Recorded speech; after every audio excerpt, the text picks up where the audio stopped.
Oh yeah, forgot to review God Hand.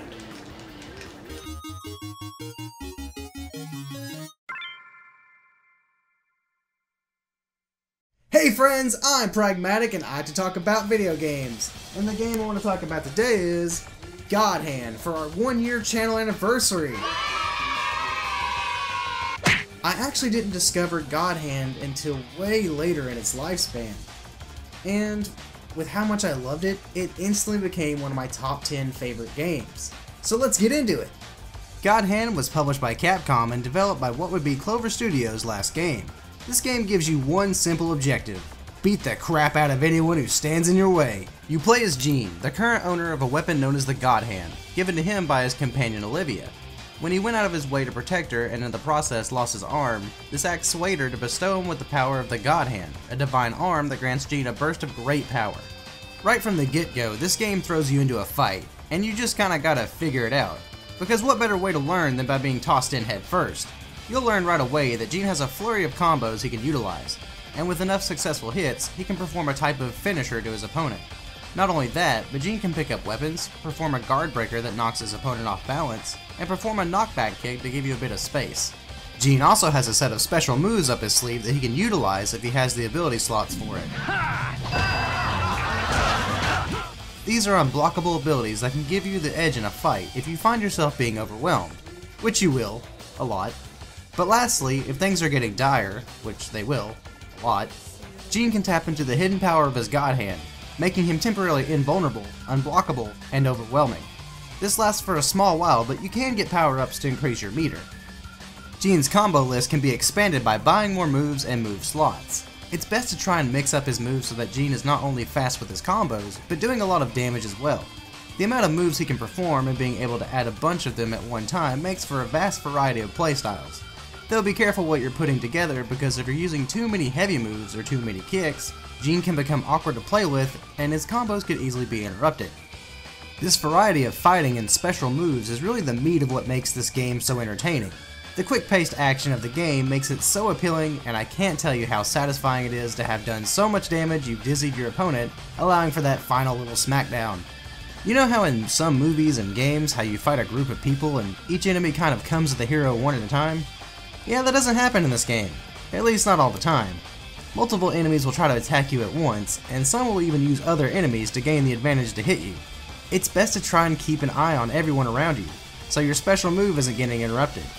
But that's just what I like about this game. The game wants to be hard, and it wants you to be good at it, and look good while doing it. Gene's flurry of combos and specials can be stylish, but don't be afraid to pick up a weapon or a box to check it at your opponent. It's okay to fight dirty because your enemies aren't going to play fair. This little meter here is Gene's level meter. The more you evade attacks, dip and dodge, counter, and guard break, the more this meter will go up. All the way up to level Dog. Attacks will become more damaging to Gene, but having a high level means earning more money, and makes your God Hand meter increase quicker. Plus you look flashy avoiding all those attacks. Money is pretty much going to be your goal for the game. Gaining money means buying more health, techniques, abilities, and meter for your God Hand power. Luckily, this game gives you money based on your performance, can be found in boxes, and can even be earned through completing challenges.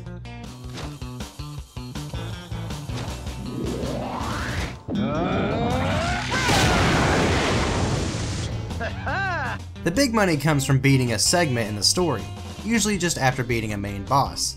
And this is where I personally give this game a lot of credit.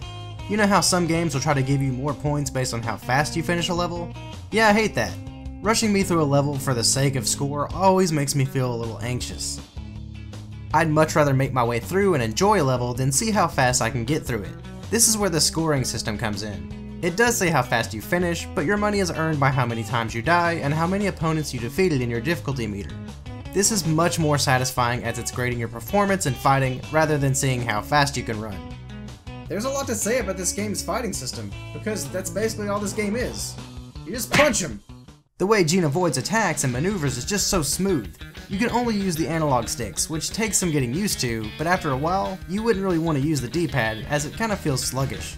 One analog stick controls your movement while the other controls your evasion, making for a good 1-2 system. Gene can also taunt and infuriate enemies, which makes them fight a little harder, but does give a good boost to your level meter. This game forces you to be good at it, because if you're not good at it, you'll die. A whole bunch. I personally wouldn't rely on the God Hand power too much, because at any given moment, one enemy you defeat might have an inner demon, and if they do, you better be prepared. These demons can do a ton of damage and are very quick. It's best to save your God Hand for a last-ditch effort. They're hard, but they can give you some really nice rewards, so it's best to engage them if you can. If you feel you need to run away, do it, as a lot of the stages don't have barriers. You can kinda just leave to the next area whenever you want. No idea why that's a thing. And maybe you're wondering about the story of the game? Well, to tell you the truth, the story ain't that good. Jean and Olivia make their way to try and find out what has happened to the other God Hand, all while being hunted down by a league of demons known as the Four Divas, which consist of Elvis, the lovable cigar smoker, Shannon, a ringleader succubus, the leader Belze? I don't know, they just call him boss, and the newest recruit, Azel, a human who wields the other God Hand. God Hand is so blasé. Call me the Devil Hand. Their ultimate goal is to resurrect Angra, the bringer of destruction. Despite a premise like that, this game is really to be taken lightly. Really, the whole game is pretty comical and doesn't take itself too seriously. Let me deal with this human cabron. Shut up, fat ass! Get your legs off my table.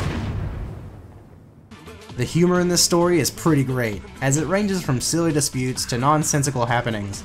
Like when you defeat Shannon for the first time and she just kind of leaves on a bus, or when, you know, a gorilla shows up on a bus, talks to you, and with no more context, you're suddenly fighting a gorilla because reasons.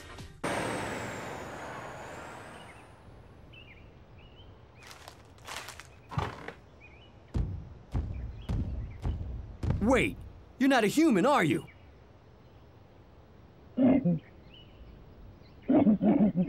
There's just something magical about watching Jean go up against a gorilla.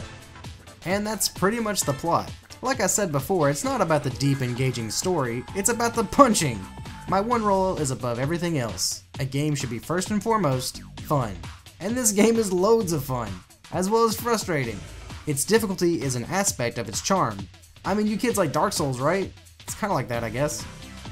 And I just love how non-gimmicky the boss fights are. There might be a few boxes here and there to throw at the boss, and if you're lucky there might be an ability card or some health, but after that, it's just about learning the opponent's patterns, how to evade them, and punching them. Did I mention the punching? And it all falls back to your playstyle and skill. You get the power-ups if you even want them, you do all the fighting, and the specials in God Hand are there if you're feeling overrun, which like I said, will happen. I'm glad the game is just this simple idea of fighting and progressing, with humor along the way. Not to mention the soundtrack that accompanies this game is phenomenal. Everyone kind of gets the theme that reflects their personality. Jean has this twangy western feel to him, Shannon is kind of poppy, Elvis has literal samples of Elvis, and Azel has an edgy metal ballad, which by the way is called Devil May Sly, which, you know, is a play on... Look, I don't have to spell it out for you. This game is pretty smart too. If you try using the same attack such as a pushback on a single enemy, or you're targeting the same enemy too many times over any other, they'll get irritated and not only do more damage, but block more of your attacks. It's to keep you from spamming and it's just damn genius. It's all to keep up that flashy appeal the game tries to establish. You've got to be fluent in your attacks, which is reflected in the way Jean moves. He's always very loose and moves around a lot, kind of pulling techniques from Drunken Style and even a bit of Capoeira. I think what really sells me on this game was at the time, everything was transitioning to 3D. Platformers and first-person shooters were flooding the market, so side-scrolling beat-em-ups seemed to be on their way out the door. So to see something like this at the time was refreshing, and really gave me everything I enjoyed about beat-em-ups. Pure, unrelenting, punching. And the humor of this game has to be God Hand's second best feature. Caught Gone Wild! Joker! One Hard Gangsta! Diamond! You can find me at the club! Have your pet neutered or spayed! Ow, ow, ow, ow, ow! I'm hurt! I mean hurt! Together we are the... Magnific Five! Douchebags. Just all the awkward occurrences Jean has to face, like characters randomly dancing, the way each boss makes their exit. Hey, you're the big nice hero, right? How about giving me a hand here? Huh? Come on, come on, come on! Oh, I'll help you out all right. ¡A la mierda!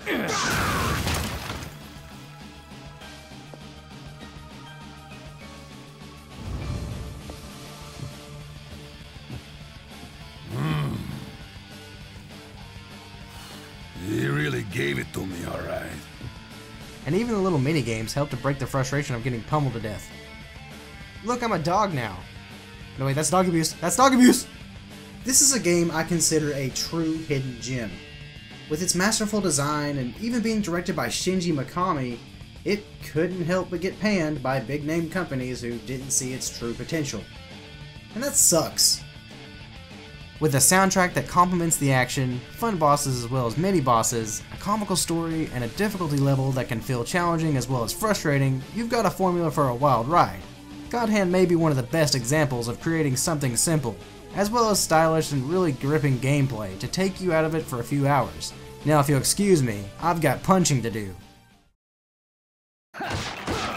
Yeah, I like this game. Hey guys, thanks for checking out the video. Think you'll check out God Hand? Let me know in the comments and tell me what you think. Like, subscribe, and share this video to help me grow, and if you want to see more from me. As always, have a great day and keep it practical.